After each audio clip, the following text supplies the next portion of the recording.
দোস্ত আর বসে থাকতে ভালো লাগছে না, চ ভাটপাড়া স্কুল প্যান যাই মেয়ে দেখে আসি। তুই তো আমাকে ভালো হয়ে দিবি নি রে, আমি ভাবলাম ভালো হব, তোর জন্য তো ভালো হওয়া যাবে না রে।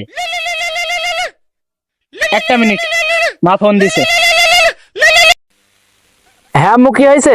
কই আসস তুই? এই তো রাহুলের সাথে ফিল্ডে বসে আছি। ওর কাছে দে তো। ঠিক আছে।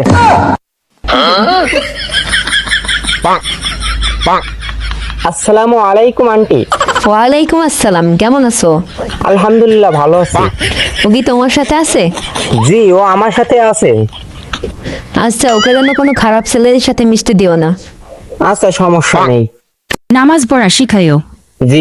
আচ্ছা তাহলে রাখলাম। গেল